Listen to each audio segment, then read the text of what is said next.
मुश्किल नहीं होता है। बिल्कुल। थैंक एवरीवन, आज हमारे साथ में है डॉक्टर मिताली अग्रवाल, जिन्होंने नीट पीजी में सिलेक्शन लेके 8000 रैंक यहाँ पे ली है। उसी के साथ में ये आरएचएस एमओ में भी इन्होंने 71 मार्क्स लेके आए हैं। तो आज ये अपनी जर्नी को बताएंगे और इनकी सक्सेस के लिए इनको बहुत बहुत कॉन्ग्रेचुलेशन। आपको बहुत सारे प्रैक्टिकल टिप्स ये देने वाले हैं, उनकी जर्नी से आप काफ़ी कुछ सीख सकते हैं। इसलिए हमने आपको इनको M3 एकेडमी के स्टूडियो में इनवाइट किया है ताकि अपनी जर्नी को शेयर करें, अपने एक्सपीरियंस बताएं, कौन कौन सी मिस्टेक्स अवॉइड करनी है, ये सारी चीज़ें आज ये बताएंगे। यस डॉक्टर मिताली, बहुत बहुत कॉन्ग्रेचुलेशन आपको। You sir. Thank you for inviting me. Welcome. Hello everyone, मेरा नाम मिताली अग्रवाल है एंड मैंने अपना एमबीबीएस एक प्राइवेट यूनिवर्सिटी से किया है जो कि कर्नाटका में है। एंड मैंने इस बार नीट पीजी में 2025 में 8 के रैंक लाया है। एंड मैं यहाँ पे अपनी जर्नी शेयर करना चाहती हूँ। So basically, I completed my internship in last year 2024। मैंने अपना सीरियस तरीके से पढ़ाई नीट पीजी के लिए स्टार्ट की थी इंटर्नशिप में, पर हमारा इंटर्नशिप बहुत एक्टिव था। सो मैं इतना ज़्यादा अच्छे से प्रिपेयर नहीं कर पाई थी, मेरा इवन फर्स्ट रीड भी कंप्लीट नहीं हो पाया था इंटर्नशिप में। तो then my internship finally ended in last year April. So तब मेरे पास 3-4 महीने थे नीट पीजी के लिए। तो मैंने फिर अपना फर्स्ट रीड स्टार्ट किया एंड तब मेरे से ऊपर ऊपर से मैंने थोड़ा बहुत पढ़ा था एंड क्रैश कोर्स लिया था, तो ढंग से तब भी नहीं पढ़ा था। एंड लास्ट ईयर मेरा नीट 2024 में रैंक था अराउंड 23 के। सो मेरा मेन जो प्रिपरेशन है वो नीट पीजी के लास्ट ईयर के रिजल्ट वाले डे से स्टार्ट हुआ जर्नी। मैंने सोच after like talking to my friends, my family, they guided me कि ठीक है, तुम नीट पीजी की काउंसलिंग में बैठो एंड साथ साथ में नीट पीजी का प्रिपरेशन भी स्टार्ट कर दो नेक्स्ट ईयर के लिए। एंड मैंने नीट पीजी काउंसलिंग में भी लास्ट ईयर पार्ट लिया था, पर मुझे एक अच्छा क्लिनिकल सीट अपने आसपास के एरिया में कहीं मिला नहीं। देन आई डिसाइडेड फाइनली कि अभी ढंग से प्रिपेयर करना पड़ेगा। एंड बाय द टाइम दिसंबर आ चुका था। फिर मैंने फर्स्ट रीड अपना स्टार्ट किया लास्ट दिसंबर से। एंड मेरे को लगभग 3-4 महीने लगे थे इसको कंप्लीट करने के लिए। उसी टाइम पे बहुत सारे लोग ये भी बोल रहे थे कि नीट पीजी में मतलब 23 के rank is also good rank, तुम्हें कोई सीट ले लेना चाहिए एंड बहुत सारी चीजें हो रही थी। देन आई डिसाइडेड कि ठीक है, अभी मुझे अगर मेरी क्लिनिकल ब्रांच मिल जाती है then I will take, otherwise मैं एक अटेम्प्ट दूंगी अपने आप को। देन एज अ ड्रॉपर बहुत सारी चीजें तुम्हारे दिमाग में चल रही होती हैं। देन एक राजस्थान मेडिकल ऑफिसर की वैकेंसी भी आई। सो मैंने M3 एकेडमी ज्वाइन किया उसके लिए। देन तब से मैं M3 एकेडमी का पार्ट थी। एंड अब मेरे पास दो चीजें थी, मुझे नीट पीजी के लिए भी प्रिपेयर करना है एंड मुझे मेडिकल ऑफिसर के एग्जाम के लिए भी प्रिपेयर करना है। तो अब ऐसे मैं अपने डे को डिवाइड करती थी कि सुबह I will do my NEET PG का प्रिपरेशन। देन शाम को जब नीट पीजी इसका M3 का लाइव होता था तब मैं लाइव क्लासेस ही लेती थी। तो सर आप बताओ कि आपने लाइव क्लासेस ही क्यों रखी, आपने रिकॉर्डेड क्यों नहीं रखा? जैसे हम क्या रिकॉर्डेड कंटेंट देते हैं, कोर्स ले लेते हैं, तो अपने में एक कंफर्ट आ जाता है कि बाद में देख लेंगे। अभी कोई चीज़ आ रही है तो पहले उसको करने की कोशिश करते हैं या उसको अपन पोस्टपोन करते जाते हैं, क्योंकि जो भी चीज़ अपन इजीली नहीं कर पाते हैं अपन उसके लिए आलसी होते जाते हैं। तो इसलिए हमने लाइव सिंपल टेस्ट फील रखे होता और लाइव क्लासेस इसलिए रखी ताकि कंपल्शन हो उस टाइम, और अब आप यदि लाइव आ रहे हो तो कम से कम वो टाइम तो आप दे रहे हो। और लाइव के टाइम आपका प्रेजेंस ऑफ माइंड हाई रहता है, मतलब पढ़ रहे हो तो अपने दिमाग में कुछ और भी चल सकता है, बट सामने हाँ आप हो सर। तो आपका माइंड वहीं रहेगा। आपसे क्वेश्चन पूछेंगे तो आप आंसर लिखेंगे, आप अपने साथ वाले बच्चों को भी देखेंगे कि वो भी पढ़ रहे हैं ऐसे सिनेरियो में, तो थोड़ा मोटिवेशन भी मिलता है। और जो उस टाइम पढ़ लेते हैं, जो इंटरेक्टिव लर्निंग होती है, एक्टिव लर्निंग होती है, उसकी अलग ही बात होती है। यहीं तक कि टेस्ट भी होते हैं, हमने यहाँ पे मॉक टेस्ट भी अपलोड किए थे, तो वो इतना कंसिस्टेंसी से नहीं दे पा रहे थे सब, तो हमने उसके लिए लाइव टेस्ट रखे कि इस डेट को ये वाला टेस्ट लाइव होगा। तो उससे क्या होता था कि उस दिन पे सबको याद रहता था कि आज ये टेस्ट देना है, चाहे हम जॉब करके आए हैं, 2 घंटे बचे हैं, 2 घंटे में देना है। तो इस वजह से उन्होंने काफ़ी ज़्यादा लाइव टेस्ट दिए हैं और उनसे काफ़ी ज़्यादा उनको बेनिफिट मिला है, क्योंकि अल्टीमेटली एग्ज़ाम जो है वो एमसीक्यू बेस्ड है। एग्ज़ाम वाले सिनेरियो में, एग्ज़ाम वाले प्रेशर में अपन जितना ज़्यादा एक्सपोज होंगे उतना अपन ट्रेंड होते हैं। हाँ सर, सेम यस। मेरे साथ भी ये हुआ। हम्म मैंने भी मोस्टली लाइव क्लासेस ही ली सारी। हम्म एंड मैंने सारे टेस्ट दिए थे जितने भी। हो सकता है मैंने लाइव क्लास अटेंड ना करी हो एक दो, लेकिन मैंने हम्म टेस्ट सारे दिए थे जितने हम्म हुए थे M3 अकेडमी पर। हम्म एंड मैंने नीट पीजी में भी मैं सारे टेस्ट दिए थे। मॉक टेस्ट मैंने हम्म एक भी स्किप नहीं किया था। हम्म लास्ट ईयर की प्रिपरेशन में और इस ईयर की प्रिपरेशन में सर एक ही चीज का फर्क हम्म था, मेन थे क्वेश्चन प्रैक्टिस। हम्म अल्टीमेटली हमने क्वेश्चन का एग्जाम देना है, तो हमें हम्म उसी के हिसाब से अपने दिमाग को तैयार करना है। हम्म तो मैंने पहले मेरे मॉक टेस्ट में अराउंड 120 130 मार्क्स तक ही आते थे हम्म स्टार्टिंग में। मेरी फर्स्ट वीक में इवन बहुत टाइम तक ऐसा ही हुआ, लेकिन पहले मुझे डिमोटिवेशन होता था। हम्म फाइनली मैंने सोचा कि ठीक है, इस पे वर्क करके देखते हैं कि हम्म गलतियां कहाँ हो रही हैं, हम्म देखते हैं कि कहाँ गलत जा रहे हैं। देन कि वो रिकॉल एरर है कि हम्म या फिर कोई नई इन्फॉर्मेशन है। हम्म जैसे सर आपने बताया था एक रिवीजन डायरी हमें रखनी चाहिए, तो मैंने हम्म रिवीजन डायरी रखना स्टार्ट किया। मैंने छोटी छोटी हम्म अपनी स्टिक नोट्स बनाने स्टार्ट किए कि ये चीजें मैं हम्म भूल रही हूँ, ये टॉपिक मैं भूल रही हूँ, तो नेक्स्ट नेक्स्ट टाइम जब मैं टेस्ट देने जाऊंगी तो मैं ये की पॉइंट्स अपने रिवाइज करके जाऊंगी 19 हम्म सब्जेक्ट के। तो हम्म उससे काफी काफी हेल्प मिली। हम्म एंड फिर सर मैंने डिसाइड किया था कि जो एमओ का एग्जाम होगा हम्म उस एक महीने पहले ही मैं अपना एमओ पे थोड़ा ज्यादा फोकस करूंगी। एंड तब तक मैं नीट पीजी का ही करती रहूंगी। एंड आई हम्म थिंक यही थोड़ा मेरा प्लानिंग एंड प्लॉटिंग ही ऐसी थी जिसकी हम्म वजह से ये सारी चीजें थोड़ी मैनेजेबल थी। डे प्लान तो सर मैं नहीं कर पाती थी हम्म कि क्या करना है, लेकिन मैं सिलेबस प्लान कर लेती थी कि हम्म मुझे जैसे फॉर एग्जांपल 5 डेज में फर्स्ट स्ट्रीट में सर्जरी कंप्लीट करनी है। हम्म मैंने वो 5 डेज में डिवाइड कर दिया अपना टाइम कि ठीक है, पहले दिन मुझे इतना करना है, दूसरे दिन मुझे इतना, फिर चाहे उसमें कितना भी टाइम लगे। मैंने ऐसी टाइम लिमिट फिक्स नहीं की थी, बस सिलेबस डिवाइड कर दिया था पर डे के हिसाब से। एंड शाम को मेरा फिक्स होता था कि ज्यादातर क्लासेस 8 to 9 या 7:30 to 8:30 होती थी। तो वो मैं अपना स्लॉट रख देती थी कि ये इस टाइम पे लेनी ही है। वो 1 घंटे की क्लास ऐसा होता था कि पूरे दिन का एक क्रंच हो जाता था कि ठीक है, यहाँ पे आके अब ये चीज हो चुकी है इस सब्जेक्ट में। तो मैंने ऐसे ही प्लान किया, जैसे जैसे M3 अकेडमी पर वो वो होते थे सब्जेक्ट्स होते थे, वैसे ही मैं अपने नीट पीजी के सब्जेक्ट्स करती थी। तो उससे क्वेश्चन प्रैक्टिस भी हो जाती थी, उसके शॉर्ट क्वेश्चंस भी निकल आते थे, और एक कंप्लीशन भी मिल जाता था कि ठीक है अब ये सब्जेक्ट कंप्लीट हो गया, हम नेक्स्ट पे जा सकते हैं। मेन यही होता है कि प्लानिंग कैसे करना है। तो इसी पे ध्यान दिया। देन मार्च में मेरा फर्स्ट रीड कंप्लीट हो गया था। देन अप्रैल में एग्जाम हो गया था एमओ का। तो मैंने अप्रैल में थोड़ा ज्यादा ध्यान दिया एमओ पर, उसके साथ क्वेश्चंस करे, ज्यादा पास्ट ईयर और एक बार देखे। Past year sir most important होते हैं क्योंकि उससे तुम्हें अंदाजा लग जाता है कि आगे कैसे आने वाले हैं। एंड मेरा एग्जाम अच्छा गया था कंपेरेटिवली। एंड उसके बाद डेढ़ डेढ़ महीना था। सबसे पहले हमारे पास 15 जून को था लास्ट नीट का एग्जाम जो होना था। फिर मैंने डेढ़ महीने को ऐसे ही डिवाइड कर दिया कि अब एक महीने में एक रिवीजन, देन 15 दिन में एक रिवीजन। तो अब मैंने जब अपना फर्स्ट रिवीजन किया उसमें मैंने टेस्ट ज्यादा रखे कि पहले मैं जैसे 15 दिन में एक बार टेस्ट दे रही थी, देन मैं 7 दिन में एक बार टेस्ट देने लगी। फिर लास्ट के दिन में मैंने 15 दिन में कोई भी टेस्ट नहीं रखे थे, उसमें मैं सिर्फ और सिर्फ जो मैंने नोट्स बनाए हैं, जो मैंने थ्योरी पढ़ी है उस पे रिवीजन। मैंने कोई भी नई चीज लास्ट के डेज में ट्राई नहीं की। एंड फिर इसके बाद नीट पीजी पोस्टपोन हो गया। फिर मैंने सोचा कि ठीक है, मैं तब तक मेरा स्कोर अराउंड 140 145 ऐसे हो गया था, 150 टच कर रहा था। एंड मैंने सोचा अगर 150 हो सकता है then I can take it to 160 these like 1.5 month. तो मैंने उसी हिसाब से सेम अपना सेम पैटर्न फॉलो किया। एक महीने प्लान प्लान किया, देन 15 डेज प्लान किया। ऑब्वियसली सर बर्नआउट सबको होता है, मुझे भी हुआ था उस टाइम पे।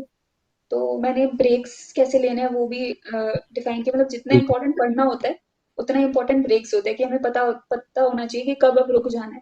बिल्कुल तो ऐसे मेरा मतलब पहले जो मैंने प्लान किया था फर्स्ट मंथ, उसमें हुँ, थोड़ा दिक्कत हुआ, लेकिन फिर बाद में थोड़ी चीज़ें स्मूथ हो जाती हैं जैसे-जैसे आगे हम हुँ, हुँ, बढ़ते हैं। फिर सबसे बुरा फेज़ था जब लास्ट के 10 डेज़ में हमारा इसका एमओ का रिज़ल्ट आता है। हुँ, तो हुँ, उसमें 72 वाज़ अ कट ऑफ और मेरे हुँ, 71 मार्क्स थे।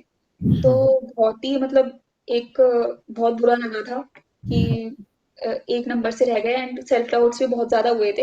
हुँ, तब अ, तब से मेरे अराउंड 4-5 डेज़ काफ़ी वेस्ट हो गए थे उस चक्कर में हुँ, कि हुँ, खुद को कैसे सँभालना है। तब हुँ, मैंने सर आपको भी टेक्स्ट किया था देन यू सेड कि ठीक हुँ। है मतलब you will reach where you belong, हमें बस थोड़ा सब्र रखना पड़ेगा। तो सर इस टाइम पे मतलब कैसे हमें खुद को अ वो भरोसा दिलाना चाहिए कि हो जाएगा? जब भी ऐसा फील होता है ना, जैसे अपन एक एग्जाम देते हैं और अपने को एक्सपेक्टेड चीज वहां पे नहीं मिलती है, तो जो रिजल्ट आता है वो अपनी बाउंड्री नहीं होती है ना, वो एग्जाम अपनी बाउंड्री होती है। अपने को खुद को विजुअलाइज करना होता है कि अपने को कहाँ पहुंचना है। चाहे आपकी सिटी में कोई अच्छे प्रैक्टिस डॉक्टर हो, कोई आपके अच्छे प्रोफेसर हो, कोई किसी को भी आप विजुअलाइज कर सकते हो कि आपको उनकी तरह बनना है, जैसा वो कर रहे हैं ऐसा आपको रहना है। ये सबका होता है। जैसे आपने एमबीबीएस की है तो आपको लगा होगा कि ये वाले जो सर हैं ये अच्छी प्रैक्टिस करते हैं, इनका अच्छा नॉलेज है और ये काफ़ी डेडिकेटेड हैं। कोई भी चीज़ आपको इंस्पायर कर सकती है कि हमें इनके जैसा सर्जन बनना है, या ऐसा अपने मन में आता है। सो जब भी आपको ऐसा लगे ना कि एग्जाम से अपना एक्सपेक्टेड रिजल्ट नहीं आया, तब आपको ये सोचना है कि आपको कहाँ जाना था। तो वहाँ आप पहुँचोगे ही सही, ना एग्जाम बाउंड्री है, ना वो जो चीज़ है जो आपकी कट ऑफ आई है वो बाउंड्री है। क्योंकि आप वहाँ पहुँच ही जाओगे यदि आपने ऐसा सोच रखा है। ऐसा नहीं है कि काफ़ी सारे फैक्टर्स पर ये चीज़ें डिपेंड करती है। आपको एनालिसिस भी करना है कि ये चीज़ क्यों हुई है। जैसे आपको पता है कि आप जनरल कैटेगरी में हो, आपके किसी वजह से कट ऑफ वहाँ पे नहीं टच कर पाए, या फिर हो सकता है इस बार पेपर का पैटर्न बदल गया, आपने सिलेबस नहीं किया, हेल्थ इशू हो गए, कोई भी चीज़ है। बट वो ऐसी चीज़ तो नहीं है जिसको अपन दोबारा करके नहीं कर सकते। इसमें जब तक अपन लगे रहेंगे, इतना स्ट्रॉन्ग विल पावर होगा ना अपना कि अपने को जब तक चीज़ नहीं मिल पाएगी अपन लगे रहेंगे। इसमें मेंटली फिजिकली काफ़ी प्रिपेयर होना पड़ता है, क्योंकि अपने जो पीयर ग्रुप होता है, कॉलेज के जो साथ वाले होते हैं, वो सब अपने को टॉर्चर करते हैं, बहुत पढ़ता था, क्या हुआ, देखो दिखाओ, ये वाली चीज़ें। तो ये अपने को जो मेडिकल प्रोफेशन में यदि आए हैं तो लाइफ लॉन्ग रखनी पड़ेगी। यदि आप रेजिडेंसी में भी जाओगे फर्स्ट ईयर में, वहाँ भी आपको प्रोफेसर ऐसे ही टॉर्चर करेंगे। किसी भी चीज़ पे अच्छा नहीं आ रहा है तो तुम उस कॉलेज के हो इसलिए नहीं आता है, कुछ भी आपको कह सकते हैं, बट आपको खुद पे बिलीव रखना है। ऐसा भी हो सकता है फर्स्ट ईयर में आपको कोई चीज़ें नहीं सीखा है, तो ऐसा नहीं है। आप उस ब्रांच में उस प्रोफेशन में आगे हो, आप आज नहीं कल कभी तो सीख ही जाओगे, क्योंकि आप में वो कॉम्पिटेंसी है, वो विश है, वो विल है, वो डिज़ायर है। इसलिए तो अपने को अपना जो मेंटल स्टेटस है, जो विल पावर है, वो मेंटेन रखनी है चाहे कुछ भी हो। और जिनके अंदर ऐसा होता है ना कि उनको दुनिया का फर्क नहीं पड़ता, कोई क्या कह रहे हैं उसका फर्क नहीं पड़ता, उन्हीं को ही चीज मिलती है चाहे लेट मिले। हाँ सर, तो जी। यही मेरे साथ हुआ लेकिन मैंने थोड़ा टाइम वेस्ट कर दिया था इस चीज़ पे। हम्म।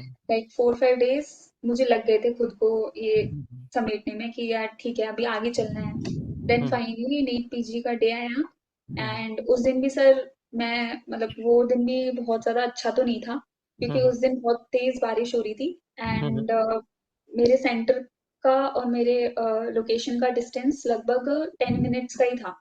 हम्म। एंड इतनी तेज बारिश थी कि मैं वहां पे ऑलमोस्ट 5 मिनट्स पहले ही पहुंच पाई हम्म। एंड उसके बाद भी बहुत ज्यादा एंशियस हो गई थी कि कि लास्ट गेट क्लोज होने वाले थे एंड हम्म। जस्ट मैं एंटर की हम्म। एंड ये सब होने के बाद भी लाइक आई वाज लाइक कि ठीक है अभी सेक्शंस मुझे मेन दिमाग अपना 5 जो सेक्शंस आने वाले हैं आगे उन पे लगाना हम्म। है एंड फर्स्ट सेक्शन खुलता है एंड मेरा सबसे वीक सब्जेक्ट था anatomy and hmm. First set का फर्स्ट क्वेश्चन ही एनाटॉमी का था। हम्म। तो उससे भी काफ़ी मतलब काफ़ी मुझे एंग्शियसनेस मेरी और ज़्यादा बढ़ गई कि हम्म। क्या होने वाला है पता नहीं। लेकिन फाइनली आई डिसाइडेड कि इनको मैं एक सेक्शंस की तरह लूँगी, हर एक क्वेश्चन को एक क्वेश्चन की तरह लूँगी। देन मैंने फर्स्ट सेक्शन कंप्लीट किया।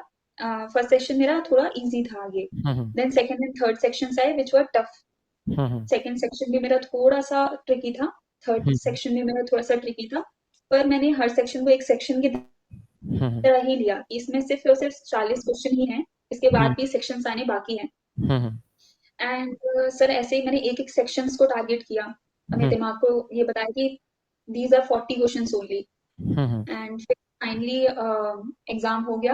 एंड हम्म, उसके बाद मैंने यही सोचा कि अब जितना मैं कर सकती थी, जितना मैंने मेरे उसमें था, पावर में था, मैंने उतना कर दिया। अब हम्म, कुछ भी मेरे हाथ में नहीं है, तो मैंने रिज़ल्ट तक तो मस्त अपना चिल किया। हम्म, देन फाइनली रिजल्ट वाले दिन ऑब्वियसली सर थोड़ा एंग्शियसनेस सबको होती है, वो हम्म, एंग्शियसनेस थी। हम्म, एंड रिजल्ट मेरा आया एंड फिर जब मैंने देखा कि 8 के रैंक, तो हम्म, आई वाज वेरी हैप्पी क्योंकि मुझे अब जो चाहिए था, जो ब्रांच चाहिए थी, वो मुझे हम्म, इससे मिल जाएगी। And coming from the private college, तो हम्म, 8 के rank is like a big achievement for me. Hmm, और सर बस यही था मेन हार्डशिप मेरी जो थी, वो यही थी। एक तो सोसाइटी में ये एक नोशन बना हुआ है कि नीट पीजी एग्जाम क्रैक करना ही बहुत मुश्किल चीज है, यहाँ हम्म, पे जो मिल रहा है तुम्हें ले लेना चाहिए। हम्म, तो ये चीज मैंने देखा कि तुम्हें वो चीज, मतलब अगर तुम्हें वो ब्रांच अच्छी लगती है तभी उस ब्रांच में जाना चाहिए। हम्म, नहीं, यू कैन ट्राई, और एक हम्म, साल में नहीं, 2 साल में हम्म, मिल जाएगा। प्राइवेट कॉलेज हो गया या फिर पुरानी रैंक खराब हो गई, हम्म, ऐसा वो बैरियर नहीं होता, ये सिर्फ हम्म, बैरियर हमारे दिमाग में होते हैं। हम्म, अगर हमने डिसाइड कर लिया कि हम कर सकते हैं, तो हाफ बैटल वहीं पे हम जीत जाते हैं। हम्म, बाकी की हाफ बैटल सिर्फ में हमें सिर्फ पढ़ाई करनी है। हम्म, एंड 1 साल सर मैंने अपनी ये जो 6-7 महीने थे, मैंने हम्म, सिर्फ और सिर्फ अपनी पढ़ाई को अपनी प्रायोरिटी बनाया। हम्म, थोड़ा सोशल मीडिया वगैरह इन सब से डिस्टेंस किया, और जो पॉजिटिव लोग थे मेरे आसपास, हम्म, मैंने उनसे कनेक्ट करके रखा। हम्म, एंड कांस्टेंट मोटिवेशन के लिए सर एक मेंटोर की जरूरत होती है। तो हम्म, M3 एकेडमी मतलब से मुझे ये मिला कि एक मेंटरशिप अच्छी मिल गई मुझे हम्म। By luck. तो ये सब मेरी जर्नी थी। सो आपकी जर्नी काफ़ी इंस्पायरिंग है, क्योंकि इसमें काफ़ी सारे उतार चढ़ाव इसमें हुए हैं। जैसे कि आपने इंटर्नशिप में बताया, काफ़ी हेक्टिक आपकी इंटर्नशिप रहती है। तो इंटर्न में क्या होता है, जब अपन वार्ड में जाते हैं, पोस्टिंग में जाते हैं, सो अपने को काफ़ी सारे काम करने पड़ते हैं। पेशेंट की फाइल बनाने से लेकर पेशेंट का एक्सरे कराने जाना, ईसीजी कराने जाना, और सब तरह के सर वर्क करने पड़ते हैं। तो एक जो पढ़ने वाला बच्चा होता है ना, जो सोचता है कि मेरा टाइम कितना इंपॉर्टेंट है, उसके दिमाग में कहीं न कहीं आता है, यार आज के सारा टाइम आज खराब हो गया, अब मेरे पढ़ने से क्या फ़ायदा? तो ऐसे टाइम में भी मोटिवेटेड रहने की ज़रूरत है। जितना टाइम आपको मिल रहा है ना, चाहे आपको 1 मिनट मिले, 1 घंटा मिले या 1 दिन मिले, उसको पूरा लगा दो। जैसे आपको कहीं लगता है इंटर्न में कि ये वाली पोस्टिंग काफ़ी हेक्टिक जा रही है, जब पोस्टिंग थोड़ी आपकी हेक्टिक नहीं हो, उसमें पूरा अपने को एफर्ट लगा देना है, और काफ़ी माइक्रो टाइम अपन निकाल सकते हैं। कई बार ऐसा होता है कि अपन अननेसेसरी टाइम को खराब कर रहे होते हैं, तो उनको ट्रेस करना चाहिए, क्या इंपॉर्टेंट नहीं है, जिसको अपन अवॉइड कर सकते हैं, या किसके साथ कैसे रिवाइज कर सकते हैं। जैसे कि मोबाइल में अपन फ्लैश कार्ड रखते हैं, यदि अपन हम्म, पेशेंट को शिफ्ट भी करने जा रहे हैं, एक वार्ड से दूसरे वार्ड में जा रहे हैं, बैठे हुए हैं, तो मोबाइल में अपन उन चीज़ों को फटाफट विजुअल मेमोरी बना सकते हैं। बाकी ये बिल्कुल आपकी जो स्टोरी है उससे ये है कि ये डिसाइड नहीं करता प्राइवेट कॉलेज से हो, आप एफएमजी हो, या आपने कितने ड्रॉप लिए हैं, आपने कितने एग्जैक्टली। इसमें एमबीबीएस कितने ड्रॉप में की है, ये बिल्कुल डिसाइड नहीं करता है। आप अभी की पोजीशन में आपका माइंडसेट क्या है, अभी आप क्या करना चाहते हो, उस पे डिपेंड करता है ना। पास्ट बिल्कुल मैटर नहीं करता, आप अभी भी एम्स में नहीं कहीं भी जा सकते हो, बट अभी आपका माइंडसेट क्या है। और यदि आपके अंदर एक डिजायर है ना कि मुझे वहाँ जाना है, तो जो उसमें सपोर्ट करेंगे, जो उसके फेवर के होंगे, उन्हीं लोगों से आप बात करोगे, उन्हीं की सुनोगे। जैसे अभी जैसे है कि आपके अंदर बहुत ज्यादा है कि मुझे तो गायनी लेनी है, बट ऐसा हाँ, नहीं है, गायनी के भी ड्रॉबैक हैं। ऐसा मतलब हो सकता है उसमें आपको काफ़ी इमरजेंसी मिले, आपकी लाइफ में काफ़ी कम टाइम मिले, फर्स्ट ईयर रेजिडेंसी काफ़ी हैक्टिक हो, ऐसा सब कुछ। बट जिसको गायनी लेनी है ना, उसको केवल उसके बेनिफिट दिखेंगे, उससे जो उसको उससे जो उसको जो एक तरीके का किक मिलनी है ना, उसको वो दिखेगी। जैसे होता है ना, जैसे मेरे साथ था कि मुझे इमरजेंसीज बहुत पसंद थी, तो जब भी मेरी ट्रॉमा में ड्यूटी लगती थी ना, तो मुझे बहुत ज़्यादा अच्छा फील होता था। मतलब मैं दौड़ दौड़ के काम करता था, जब भी ऐसा एकदम लास्ट मोमेंट वाला पेशेंट आता था ना, तो घबराने के बजाय मैं उसमें और ज़्यादा उसमें इन्वॉल्व होता था उस चीज़ में, क्योंकि मुझे उसी से ही थ्रिल मिलता था, मुझे उसी से ही किक मिलती थी, इस तरीके का। और मुझे बिल्कुल पता नहीं होता था कि अब खाने का टाइम हो गया है या अब ड्यूटी पूरी हो गई है, अगली ड्यूटी भी चल रही है, पेशेंट का कुछ ऐसा प्रोसीजर चल रहा है, तो मुझे उसमें इंटरेस्ट आता था। तो वही चीज़ है कि यदि जो भी अपनी डिजायर रहती है ना, तो अपन उसके फेवर की चीज़ को लेते जाते हैं, और हाँ, जो उसमें नेगेटिव बोल रहे हैं, कोई पीछे खींच रहा है अपने को, तू नहीं कर सकता, तब भी अपन उस चीज़ को करेंगे। अल्टीमेटली यदि ऐसा माइंडसेट रहेगा तो अपन बिल्कुल आगे जाते हैं। बाकी जैसे आपने ये भी चीज़ बताई कि एक एग्ज़ाम का फेलियर दूसरे को डिसाइड नहीं करता है। हो सकता एग्जैक्टली। है जैसे आरयूएचएस एमओ में आपके साथ 1 नंबर से रहे थे, आप वहाँ पर डीमोटिवेट होके पढ़ना छोड़ देते, कोई जॉब जॉइन कर लेते या कुछ भी ऐसा हो जाता। आप फैमिली जो आपके साथ वाले फैमिली मेंबर जो कह रहे हैं उनकी बात सुन लेते, नहीं अब तेरे से नहीं हो सकता ऐसा कुछ, तो आप हो सकता है यहाँ पर नहीं पहुँच पाते। और हो सकता है आप किसी वजह से मान लो फाइनेंशियल कंडीशन नहीं हो, आपको जॉब करनी पड़ रही हो, कोई दिक्कत नहीं है। जॉब कब तक करनी पड़ेगी? 1 महीना, 2 महीना, जितना टाइम आपको मिल रहा है ना दिन में, 1 घंटा, 2 घंटा यदि अपन लगाएँगे तो वो अपने अपने जैसे बैंक का बैलेंस होता है ना, अपन थोड़े-थोड़े पैसे इकट्ठे करते हैं, ऐसे अपन थोड़ा-थोड़ा भी पढ़ते हैं तो अपने इकट्ठा होता जाता है। और हाँ, कई बार एग्ज़ाम में क्या होता है, हर साल नीट का पैटर्न अलग-अलग होता है। जो पुरानी जो अपनी मेमोरी है, शुरू से जो अपन थोड़ा-थोड़ा एफर्ट डाल रहे हैं, कई बार ऐसा होता था मेरे साथ कि जब मैं नीट का तैयारी कर रहा होता था, तो नीट पीजी में जो फार्माकोलॉजी सब्जेक्ट है, वो इतना जल्दी पढ़ नहीं पाते हैं। बट यूजी के टाइम पे जो फार्मा पढ़ी होती थी ना, वो चीज़ें क्वेश्चन सही कराती थी। तो ये चीज़ भी एक फैक्टर होती है कि थोड़ा भी यदि पढ़ पा रहे हो ना, तो कहीं न कहीं लाइफ में वो काम आएगा। इस एग्ज़ाम में नहीं, उस एग्ज़ाम में, रेज़िडेंसी में, पेशेंट में, कहीं भी काम आएगा। यदि आपका इंटर्न में भी टाइम खराब हो रहा है ना, तो जो प्रोसीजर कर रहे हो उसी को ही देख लो।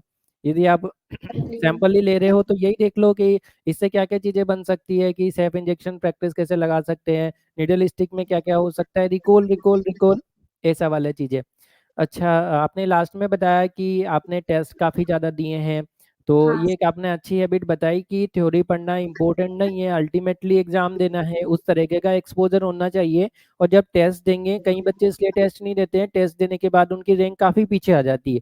मान लो आज टेस्ट देते हैं, 50,000 रैंक आती है, तो ये तो ट्रुथ है ना कि 50,000 आई है, एक्सेप्ट करना पड़ेगा। आज नहीं एक्सेप्ट करेंगे तो रिजल्ट वाले दिन एक्सेप्ट करेंगे। आज यदि पता चल जाए तो उस पे वर्क कर सकते हैं। तो यदि आपकी माइनस में भी नंबर आए ना, इतनी ज़्यादा भी रैंक आए जैसे आपने बताया, तो भी टेस्ट कंटिन्यू करना चाहिए। रखना है। और टेस्ट ही हम्म, सबसे बड़े टीचर है, अपना सबसे बड़े जो टीचर है वो टेस्ट ही है, कोई सा प्लेटफ़ॉर्म नहीं है। टेस्ट ही आपका इंडिविजुअल टीचर है, वही आपको बताएँगे आप कहाँ लैग कर रहे हो, कहाँ इम्प्रूवमेंट करना है, और धीरे-धीरे कर ही लोगे। अच्छा, जैसे जो बीच का टाइम था राजस्थान एमओ और नीट पीजी के बीच का, उस टाइम जैसे आप जब डिमोटिवेट हुए, काफ़ी ज़्यादा आपको लगा कि अब हो पाएगा या नहीं हो पाएगा, तो आपने कैसे होप रखी थी उस टाइम कि सर कर मेरा पाएँगे? सिर्फ लास्ट ईयर रैंक ही मेरा एक होप था हुँ, कि हुँ। इससे बेटर करना है, हुँ, एंड हुँ। इतना कर लिया तो आगे हो सकता है। बिल्कुल। तो मैंने अपने को कांस्टेंट यही रिमाइंड करवाया कि hmm, hmm. It is not a hmm, hmm. Sprint, it is a marathon. Hmm, hmm. तो हुँ। वही अप्स एंड डाउन सबकी लाइफ में आते हैं, पर आज अगर दिन थोड़ा ऐसे ही गया है, आज नहीं मन हुआ पढ़ने का, या फिर हुँ, हुँ। आज बर्नआउट भी फील हो रहा है, तो कल उस चीज को एक्सेप्ट करो कि ठीक है, अभी तक जो हुआ, hmm, hmm. Then today is a new day. Hmm, hmm. तो बिल्कुल। यही सब मैंने अपने आप को हुँ, रिमाइंड हुँ। करवाया बार बार। हुँ, हुँ। और जैसे आपने बताया आपका वीक सब्जेक्ट था एनाटॉमी, तो आपने शुरू हाँ से लेकर क्या-क्या एफर्ट किए ताकि जो वीक सब्जेक्ट है आपका थोड़ा स्ट्रॉन्ग सब्जेक्ट बने, ऐसा कुछ? सर, मैंने सबसे पहले अपने जो सिलेबस है उस पूरे को मार्क्स हुँ, वाइज डिवाइड कर दिया कि 6 सब्जेक्ट्स ऐसे होते हैं जिनसे हुँ। 100 मार्क्स का पेपर बनता है। हुँ, तो हुँ। मैंने सबसे पहले उनको मास्टर किया। हुँ, हुँ। जैसे सबसे पहले सर्जरी हो गया, हुँ, हुँ। ओबीजी हो गया, हुँ, मेडिसिन हो गया, हुँ, हुँ। एंड एनाटॉमी हो गया, हुँ, बायोकेमिस्ट्री हो गया, एंड हुँ। माइक्रोबायोलॉजी हो गया। हुँ, इनसे बहुत ज़्यादा क्वेश्चन्स आते हैं, इनसे 100 मार्क्स का पेपर बन जाता है। हुँ, तो हुँ। मैंने इन्हीं को मास्टर किया, and hmm, hmm. Anatomy is like एक एक दिन में या फिर ऐसे नहीं होगा। मैंने उसको बिल्कुल ही स्क्रैच से पढ़ा। अपनी जो फर्स्ट ईयर की नोट्स थी, हुँ, मैंने हुँ। वो खोली। हुँ, उसमें जैसे मेरी विजुअल मेमोरी थोड़ी अच्छी है, तो हुँ, हुँ। मैंने उसके सारे ग्रॉस हो गए, उसके क्रॉस सेक्शंस हो गए, हुँ, हुँ। उसके हिस्टो हो गया, मैंने वो सारी इमेजेस देखी शुरू हुँ, से। हुँ, तो हुँ। उसमें थोड़ा टाइम लगा, लेकिन एट द एंड इस पेपर में भी, जैसे नीट पीजी में भी, ग्रॉस हुँ, सेक्शन क्रॉस सेक्शन ज्यादा आए थे, हुँ। तो वो आती है। चीज मेरे को हेल्प करी। हुँ, हुँ। तो तो मैंने ऐसे किया, जो वीक सब्जेक्ट्स थे उनको एक-एक करके मास्टर किया। बाय हम्म क्वेश्चंस हो गया। अब जैसे मुझे क्वेश्चंस करके याद होता है, सबका हम्म अलग-अलग तरीका हो सकता है। हम्म मेरा तरीका यही था कि मुझे क्वेश्चंस करके याद होता है, हम्म एंड मैं जितने गलत क्वेश्चन करूँ मुझे वो याद रह जाते हैं। तो हम्म मैंने बहुत ज़्यादा क्वेश्चंस लगाए, 400, 500, 600, जब तक मुझे ये नहीं हो गया कि हाँ, ठीक है, अब ये क्वेश्चन, अब ये हल हो सकता है टॉपिक अब। बन जाएगा। हम्म तो इसमें ऐसा है, आपने जो चीज़ यूज की वो 80-20 प्रिंसिपल, मतलब 80% टॉपिक क्वेश्चन जो 20% सब्जेक्ट से आते हैं। तो आपने काफ़ी स्मार्ट स्ट्रेटजी जी यहाँ पे यूज करी कि आपने उन सब्जेक्ट को मास्टर किया जिनसे मेजर बल्क बनता है, और साथ के साथ आपने अपनी रैंक को, क्योंकि उससे रैंक तो आ जाती है, बट रैंक में जो बूस्ट आता है ना, जो चॉइस की ब्रांच लेने के लिए, वो अपने वीक सब्जेक्ट पर वर्क करने से आता है। जैसे एनाटॉमी है, तो जो भी अपने फियरफुल सब्जेक्ट हैं उनको अपने को फेस करना चाहिए, फियर को फेस करना चाहिए, तब बढ़ेंगे। जैसे फार्माकोलॉजी है, बायोकेमिस्ट्री है, एनाटॉमी है, ये सब्जेक्ट काफ़ी वीक रहते हैं। और अपना ईज़ी एक हो है, गया। हाँ, अपनी हैबिट रहती है कि जो अपना स्ट्रॉन्ग सब्जेक्ट है या जो अपने को आता है उसको अपन बार बार पढ़ते हैं, क्योंकि अपने को हुँ, उसमें कम मेहनत करनी पड़ती है। हर जगह यही होता है, ब्रेन भी यही चाहता है कि कम मेहनत करनी पड़े, तो उसमें अपन ज़्यादा टाइम लगाते हैं। जबकि ये होना चाहिए, जहाँ जिसके क्वेश्चन गलत हो रहे हैं, जो नहीं आ रहा है, उस पर अपन एफर्ट्स लगाएं, तभी उसमें अपने को रियल बेनिफिट एक एग्जाम में एग्ज़ैक्टली। मिलता है। सो और मेन एनाटॉमी। यही था कि फर्स्ट रीड लाइक सब लोग कर लेते हैं। फर्स्ट रीड हम्म करना बड़ी बात नहीं होती। मेन होता है रिविज़न। एंड हम्म क्योंकि हमें, मुझे भी लगता था कि हम्म ये तो एक बार पढ़ लिया है, ये हो जाएगा, लेकिन उसके क्वेश्चंस गलत हो जाते थे। तो हम्म अल्टीमेटली जितने रिविजन्स हम लोग कर पाएँगे, जितने हम्म रिविजन्स हो पाएँगे उस टाइम तक, उतना ही रैंक बूस्ट होगा। ये हम्म तो ट्रुथ ही है। मेरा फर्स्ट अटेम्प्ट में रिविजन्स में ही कमी थी, हम्म एंड क्वेश्चन सॉल्विंग में कमी थी, जो मैंने इस साल थोड़ा ध्यान रखा।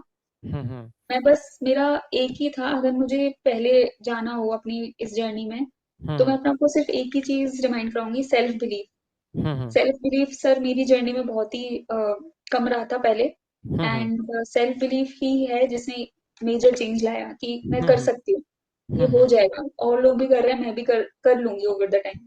हम्म तो ये काफ़ी स्ट्रोंग पॉइंट है। जब जैसे साइकेट्रिक के पेशेंट भी होते हैं ना, वो यदि जब तक खुद नहीं सोचते ना कि उनको इस डिजीज से मतलब ओवरकम होना है, तब तक आप कितने ही उनकी हाई डोज मेडिसिन कर दो, वो रिलीफ उनमें नहीं आ पाते। मतलब मैंने जब साइकेट्री में था तो उस टाइम हमने ये चीज़ देखी थी कि जो पेशेंट होते थे ना, मान लो मेनिया का पेशेंट एक ऐसा है, जब तक वो खुद से नहीं सोच रहा है ना कि मुझे मतलब इस डिजीज से ओवरकम करना है, तब तक हम उसको एक मेडिसिन, दो medicine, dose, full dose, ECT लगा देते थे, तब तक हमें वो डिजायरेबल इफेक्ट नहीं आता था। और जब पेशेंट सोच लेता है ना कि मुझे तो इससे बाहर निकालो, इससे सही करो, तो वो चीज़ है, यदि सोच रखा है तो कोई नहीं तोड़ सकता, नहीं सोच रखा है तो कोई उसको करेक्ट नहीं कर सकता, ऐसा चीज़ यहाँ पे है। और साथ के साथ आपने बताया कि आपने टेस्ट दिए और टेस्ट से जो गलत हुए उससे आप सीखे, क्योंकि होता क्या है कई बार कि जब अपन टेस्ट देते हैं और टेस्ट में जो मिस्टेक्स होती है उससे क्या होता है, सब बच्चे डर जाते हैं कि नहीं ये गलत क्वेश्चन हुए हैं, तो अपन पहले ही उस चीज से घबरा जाते हैं। जबकि ऐसा होता है, जो क्वेश्चन गलत होते हैं ना, वो चीजें अपने को हर्ट करती है। मतलब जैसे आपने पढ़ा, फिर भी आपके क्वेश्चन गलत हो गए, तो आपको कैसा लगेगा उस टाइम? थोड़ा बुरा लगेगा ना, बुरा लगता है। थोड़ा तो अच्छा नहीं लगेगा। अरे यार, 5 बार पढ़ा, बार बार रिवाइज किया, इसका वीडियो लेक्चर भी देखा, पूरा दिन खराब कर दिया, फिर भी मेरा क्वेश्चन गलत हो गया। तो जो आपको फीलिंग हुई ना, मतलब हर्ट वाली, जैसे कोई इंसान भी यदि आपको हर्ट कर ले, कोई आपको बुरा बोल दे, कोई नुकसान पहुंचा दे, कोई आपसे पैसे उधार ले ले, आपको कितना याद रहता है? वो नींद में भी याद रहता है। वही चीज क्वेश्चन के एग्जैक्टली। साथ है कि मैंने पढ़ा, मैंने एफर्ट किया, फिर ये क्वेश्चन क्यों गलत हो गया? तो एक तो ये चीज है, इसने अपने इमोशनल ब्रेन, मतलब जो लिम्बिक सिस्टम होता है ना, उस पर ट्रिगर किया, इसलिए ये मेमोरी में कंसोलिडेट हुआ। दूसरा होता है कि रिवीजन जब करते हैं तो अपन बार बार पेज पलटते हैं और बार हाँ। बार वही चीज देखते हैं जो अपने को आती है। सो जब अपन क्वेश्चन करते हैं तो वो एक्टिव रिवीजन होता है। अब वहाँ अपना माइंड वहाँ जाता है जहाँ अपन ने नहीं पढ़ा है या उस पर ध्यान नहीं दिया है, छोटी सी यूनिट्स पर। तो इसलिए एक्टिव रिकॉल ज़रूरी है और कहीं न कहीं आपने एक्टिव रिकॉल को, एक्टिव रिवीजन को, स्पेस रिपिटेशन को, जैसे आपने बताया कि आप रिवीजन और डायरी भी मेंटेन करते थे। आप लाइव क्लास लेते थे, उससे आपका मोमेंटम कंसिस्टेंसी बनी रहती थी। इसी के साथ में आपने बताया कि आपने कभी ये नहीं सोचा कि अपन प्राइवेट कॉलेज से हैं तो कम पढ़े। अभी काफ़ी सारे बच्चे ऐसे होते हैं, वो सोच लेते हैं नहीं नहीं अपने बस की बात नहीं है, अपन तो इसी ब्रांच तक रहेंगे या इसी रैंक तक रहेंगे। तो ऐसा भी नहीं सोचना होता है। हाँ है ना? बाकी जो एग्ज़ाम वाला डे था, जिस दिन आपका एग्ज़ाम था, उस दिन एक दिन पहले आपने कैसे रिवीजन प्लान किया था? मतलब किन चीज़ों पर ज़्यादा फोकस किया था? सर मैंने एक छोटी सी नोटबुक बनाई हुई थी जो रिवीजन डायरी। मैंने हुँ, सिर्फ और सिर्फ वही रिवाइज करी। मैंने बहुत हुँ, कुछ चेंजेस नहीं करे, ऐसे कोई 3 दिन पहले का, 2 दिन पहले का मैंने हुँ, ऐसे कोई प्लान नहीं करा। बस हुँ, वही डायरी। लास्ट में जाके सर सबके साथ होता है कि हुँ, बिल्कुल मन नहीं करता है, बहुत ज्यादा एंजाइटी पिक कर जाती है। तो हुँ, पैसिवली ही मैंने जस्ट वो अपनी हुँ, डायरी जो थी वो रिवाइज करी। एंड हुँ, मैंने सर स्क्रीनशॉट्स में ले लेती थी क्वेश्चंस का जो मेरे गलत होते थे। हुँ, एंड जो बार-बार गलत होते थे उनका मैंने एक फ़ोल्डर बनाया था हुँ, और उस फ़ोल्डर को मैंने लास्ट सेकंड डे से रिवाइज़ करना स्टार्ट कर दिया था। अराउंड लाइक 1500 क्वेश्चंस थे वो, हुँ, जो हुँ, एक टाइम पे इकट्ठे हो गए थे, तो मैंने वही 2 दिन में वही कंप्लीट किए। मैंने हुँ, बस अपने आप को पहुँचाया कि उस दिन तक, उस हुँ, मोमेंट तक कि अब मैं हुँ, रेडी हूँ हुँ, एग्ज़ाम देने। हुँ, हुँ। अच्छा, कोई बैड हैबिट या कोई ऐसी मिस्टेक्स जो आपने प्रिपरेशन के टाइम की हो, बाद में आपको एग्ज़ाम के बाद फ़ील हुआ हो, मुझे ये नहीं करना चाहिए था, या फिर ये वाली चीज़ यदि प्रिपरेशन में नहीं रखते या इस चीज़ पर ध्यान नहीं देते या ये काम नहीं करते, तो हो सकता है और अच्छा कर पाते। ऐसा कुछ आप शेयर करना चाहें तो? मेरा एक ही चीज़ थी कि हुँ, मैं सेल्फ डाउट पहले बहुत करती थी। हुँ, एंड मेरे जब जीटीज़ में स्टार्टिंग में बैड हुँ, रैंक्स आते थे, मैं उनको बहुत ज़्यादा अपने आप को जज कर लेती थी। हुँ, ओवर द टाइम मुझे रियलाइज़ हुआ कि हुँ, ये सिर्फ़ एक मॉक टेस्ट है एंड हुँ, इनका कोई लेना-देना नहीं है रियल हुँ, एग्ज़ाम से। ये बस मुझे अब इनको एक मॉक हुँ, टेस्ट की तरह ही लेना है। हुँ, हुँ, तो यही चीज़ है कि अगर मैं ये चीज़ स्टार्टिंग से करती तो थोड़ी बेटर हो सकती थी हुँ, जर्नी। इतना ज़्यादा मेंटल प्रेशर नहीं होता जो लास्ट में जाके हो गया था। तो हुँ, यही है कि स्टार्टिंग से अगर हम इस चीज़ को सोच के हुँ, चलें कि इसको सिर्फ़ जीटीज़ स्पेसिफिकली उनको हुँ, सिर्फ़ एक मार्क्स की तरह नहीं लेना है, उनको लर्निंग टूल की तरह लेना है, बस। हुँ। तो ये चीज़ एक रही। ये बिल्कुल चीज़ें अपने को ध्यान में रखनी चाहिए, जो भी एस्पिरेंट्स हैं उनको भी आने वाली जर्नी में ध्यान में रखना चाहिए। अब जो आज जैसे आपने कोई जॉब की थी, क्या जॉब के साथ कोई प्रिपरेशन का नहीं, टाइम रहा मैंने है? कोई जॉब नहीं की थी। नहीं रहा है, तो आपने काफ़ी सारे सैक्रिफाइसेस किए हैं कि आपने हाँ, जॉब जॉइन नहीं की, आपने फैमिली फंक्शन भी अटेंड नहीं किए होंगे। काफ़ी सारी ऐसी चीज़ें रहती है जो अपने को सैक्रिफाइस करनी पड़ती मेन है, तो क्योंकि मेरा फर्स्ट प्रायोरिटी सिर्फ़ और सिर्फ़ नीट हुँ, पीजी का एग्ज़ाम ही था। हुँ, हुँ, एंड कोई सोशल मीडिया अकाउंट मेरे सारे हुँ, रिलेटेड थे। मेन जो डिस्ट्रैक्शन होता है, हुँ, वो हुँ, सोशल मीडिया ही होता है। मेरे पास सिर्फ़ यूट्यूब था। वो हुँ, भी इसलिए क्योंकि मुझे शाम को क्लास लेनी होती थी। हुँ, एंड जो मेरा ऐप होता था उस पे बस लेक्चर देखना, यही मैंने किया और 1 साल तक मैंने कुछ भी नहीं किया। हुँ, एंड सर किसी भी पॉइंट पे अभी जैसे लोगों को लगता है कि अभी अक्टूबर आ चुका है, अभी हम हुँ, लोग प्रिपेयर करेंगे। लोग कब से 1-1 साल से 2-2 साल से प्रिपेयर कर रहे हैं। मैंने अपना प्रिपरेशन दिसंबर में सीरियसली स्टार्ट किया था। हुँ, हुँ, एंड ओरिजिनली तो एग्ज़ाम जून में ही होना था। हुँ, हुँ, वो तो एग्ज़ाम एक्सटेंड हो गया। तो हुँ, मुझे पता था मैं इतने टाइम में भी कर लूँगी। एंड जो लोग जॉब कर रहे हैं तो लास्ट के हुँ, 3 महीने होते हैं जो हमें हुँ, बहुत हुँ, ज़्यादा ऐसा होता है कि उन सिर्फ़ और सिर्फ़ पढ़ाई को ही देने होते हैं। क्रूशियल होते और हैं। हाँ, बहुत ज़्यादा क्रूशियल होते हैं। उसी मतलब जो रिविज़न फ़ेज़ होता है ना, वो सबसे ज़्यादा वो ही होता है सर। हो हुँ, सकता है मेरे से भी अच्छे लोग हों जिन्होंने हुँ, हुँ, और अच्छी पढ़ाई करी हो। हुँ, मैंने हुँ, सिर्फ़ अपने रिविज़न को स्ट्रॉन्ग बनाया। हुँ, हुँ, रिविज़न जो पार्ट था उसी को अपने सबसे स्ट्रॉन्गेस्ट पार्ट बनाया। हुँ, तो हुँ। यही है सर। अच्छा, ये जो प्रीवियस ईयर क्वेश्चन रहते हैं, ये कब से स्टार्ट करना चाहिए? मतलब पूरा सिलेबस होता है जब पूरा 3-4 रिवीजन हो जाते हैं तब, क्या लास्ट में ही करना चाहिए या बेस्ट टाइम क्या आपको लगता है? मैंने तो सर डे 1 से ही जब से मैंने जैसे मैं सबसे पहले हुँ, प्रीवियस ईयर क्वेश्चंस ही देखती थी। उसके हुँ, बाद ही मैं जैसे फॉर एग्ज़ाम्पल आज मैंने सर्जरी सोचा कि मैं 5 दिन में नेक्स्ट 5 डेज़ में सर्जरी करने वाली हूँ फर्स्ट रीड हुँ, में। हुँ, हुँ, तो मैंने सबसे पहले उसके प्रीवियस ईयर्स खोले लास्ट 5 इयर्स के, हुँ, हुँ, उनके सॉल्व करे कि मुझे ये देखना था कि क्या पैटर्न रहता है एग्ज़ाम का, हुँ, किस हुँ, सेक्शन से ज़्यादा क्वेश्चंस पूछे जा रहे हैं। हर हुँ, सेक्शन इम्पोर्टेंट नहीं होता है। एंड कोचिंग में तो सब पढ़ा दिया जाता है, लेकिन हमें वो फिल्टर आउट करना पड़ता है कि हम कितना याद रख सकते हैं। तो मैं ऐसे ही करती थी, सबसे पहले प्रीवियस ईयर क्वेश्चंस करे, देन अपने नोट्स पढ़े, एंड जहाँ पे भी प्रीवियस ईयर वाले क्वेश्चंस के टॉपिक्स आते थे वो मार्क कर लेती थी कि लास्ट में ये वाले टॉपिक्स ज्यादा देखने हैं। या फिर ऐसे कोई टीचर हैं, उन्होंने बताया कि ये टॉपिक इम्पोर्टेंट है, प्रीवियस ईयर्स में वो नहीं कवर हुआ है पर इम्पोर्टेंट बताया है, तो वो मार्क कर देती थी। तो ऐसे मेरे बुक में 3 मार्क्स होते थे। सबसे पहले तो प्रीवियस ईयर्स, एंड देन फिर इम्पोर्टेंट जो टीचर्स ने बताया, और थर्ड होता था जो मेरी बार-बार रिकॉल एरर हो रही है। तो मेरे पास 3 ही हाइलाइटर थे, मैं जिनसे उनको मार्क कर देती थी। अच्छा, तो आपका स्टडी प्लेस क्या था? घर, लाइब्रेरी या कोई अलग सिटी में आप प्रिपरेशन के लिए रहते थे? नहीं सर, मैंने इसी रूम में तैयारी की है। घर पे की मैंने है? हाँ, तो घर पे क्या होता है कि अपने गेस्ट भी आते हैं, कुछ पूछने भी आ जाते हैं कि डॉक्टर साहब है, क्या ट्रीटमेंट हो सकता है, क्या हो सकता है? हाँ, तो उन चीज़ों को आप कैसे फेस करके अपने आप को रखते थे? क्योंकि कहीं न कहीं इंटर्नशिप के बाद काफ़ी सारे बच्चे घर आ जाते हैं, जॉब नहीं जॉइन करते हैं। तो फैमिली एनवायरनमेंट में कैसे आप एक हाँ। सपोर्टिव रख सकते हो? सर स्टार्टिंग में सबको ही दिक्कत होती है। घर जब हुँ, आते हैं एकदम से माहौल चेंज हो जाता है, एंड जब हमने घर छोड़ा था तब हम यूजी में थे, अब हुँ, यूजी हो चुका है, अब हम पीजी में हुँ, आ चुके हैं। हुँ, तो हुँ, लेकिन इस बात में मेरे पेरेंट्स काफ़ी सपोर्टिव रहे, हुँ, हुँ, एंड मोस्टली तो सर ऐसा कोई डिस्टर्बेंस होता नहीं था। अगर हुँ, होता हुँ, भी था तो आई वाज़ लाइक मैं थोड़ा अपने फ्रेंड्स के यहाँ पे चली जाती थी पढ़ने के लिए।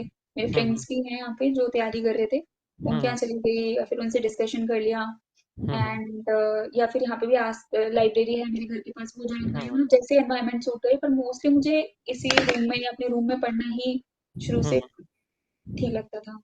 सो सेल्फ मोटिवेशन काफ़ी ज़रूरी है कि यदि कुछ डिस्ट्रैक्शन आ भी रहे हैं तो अपन अपनी जगह चेंज कर लें, अपना टाइम बदल लें, हाँ, बट अपन उसको एडजस्ट करते हुए अपना जो भी टास्क है वो पूरा करें। क्योंकि जब आई अपन घर पे आ जाते हैं, थिंक है ना, तब अपने जैसे कॉलेज में तो सब बच्चे रहते हैं, एक दूसरे को देख के पढ़ते हैं, वो आगे चल रहा है, अपन पीछे चल रहे हैं ऐसे। बट जब अपन अकेले होते हैं घर पे तो अपना कंपटीटर या अपने साथ वाले उसी टाइम नहीं होते हैं। सो अपने को खुद को ही अपना मोटिवेशन लेवल हाई रखना पड़ता है कि अपने को यहाँ तक पहुँचना है। अच्छा, तो काफ़ी अच्छा आपने यहाँ पे बताया कि टाइम भी निकाला सारे एस्पिरेंट्स के लिए, और जो भी आपने टिप्स दिए हैं वो यहाँ पे रियलिस्टिक है एकदम आपकी जर्नी से, बट अंदर से यदि उनको एनालिसिस करें तो उनमें काफ़ी सारे स्टडी टिप्स, जो टेक्निक्स होती है, मेथोडोलॉजी है, वो सारी है। उसमें आपका मोटिवेशन भी है, आपका सैक्रिफाइसेस भी है, सारा सब कुछ है। तो आपकी जर्नी काफ़ी ज़्यादा सुटेबल है, काफ़ी इंस्पायरिंग है। जो भी अभी एग्ज़ाम की प्रिपरेशन स्टार्ट कर रहे हैं, चाहे इंटर्न में हैं, यूजी में हैं, जॉब कर रहे हैं, वो सब यहाँ पे बेनिफिट ले सकते हैं यदि फॉलो करेंगे तो। क्योंकि यहाँ पे अपन सब चीज़ों को खुद एक्सपीरियंस करके नहीं सीख सकते हैं, इतना टाइम अपनी लाइफ में नहीं होता है कि अपन बार-बार मिस्टेक करें और सीखें। अपन जो जिन्होंने जो इस जर्नी से निकले हैं, उनके एक्सपीरियंस से भी आप अपन सीख सकते हैं। तो अब आप अपने फ्यूचर के बारे में कुछ बताएँगे? किस स्ट्रीम में जाना चाह रहे हैं? आगे कहाँ पहुँचना चाहते हैं? क्या आपका विज़न है? कुछ ऐसे? सर मेरा था कि मुझे या तो मेडिसिन करना है या मुझे गायनेकोलॉजी करना है। हुँ, हुँ। एंड अभी सर मेरा गायनेकोलॉजी में थोड़ा इंटरेस्ट ज़्यादा है, हुँ, तो हुँ। अभी मैं गायनेकोलॉजी ही मोस्टली लूँगी। हुँ, हुँ। फिर सर उसके बाद देखते हैं कैसे जाता है। बिल्कुल ठीक है। सो फ्यूचर गायनेकोलॉजिस्ट आप बनने वाले हैं, और गायनी एक कंप्लीट ब्रांच है क्योंकि इसमें सर्जिकल, मेडिकल दोनों चीज़ें हैं, और काफ़ी बड़ा कवरेज है एक वुमेन हेल्थ को लेके। सो बिल्कुल यदि आप इस ब्रांच को लेके पैशनेट हैं तो आप हर तरह से यहाँ पर प्रिपेयर हैं, क्योंकि जो ब्रांच है वो पूरा आपका डेडिकेशन मांगती है, टाइम मांगती है, सेक्रीफाइसेस मांगती है। तो जो जो अपन अपना जो भी अपना अंदर का चीज़ रहती है, जिस चीज़ के लिए अपन जाना चाहते हैं, वैसे अपन बने हुए होते हैं और वैसे अपन बन जाते हैं। तो ये आपकी स्टोरी कहती है कि अपने को जहाँ पहुँचना है, एक दिन पहुँच ही जाएँगे, थोड़ा देर लगेगी, बट अपने को चलते रहना है, रुकना नहीं है। So all the best for your future and your clinical practice and आगे का सब कुछ। सो आप थैंक यू कॉन्टैक्ट में सर। बने रहेंगे। आगे भी बच्चों को कुछ लगता है तो वो आप हमें मैसेज कर सकते हैं, कमेंट में बता सकते हैं। जैसे भी आपको टाइम मिले आप उन्हें गाइड करेंगे। सो आपका बहुत-बहुत थैंक्स, आप हमारे स्टूडियो में आए और आपने टाइम निकाल कर आने वाले फ्यूचर एस्पिरेंट्स के लिए यहाँ पे टिप्स शेयर किए। Thank you sir, thank you so much.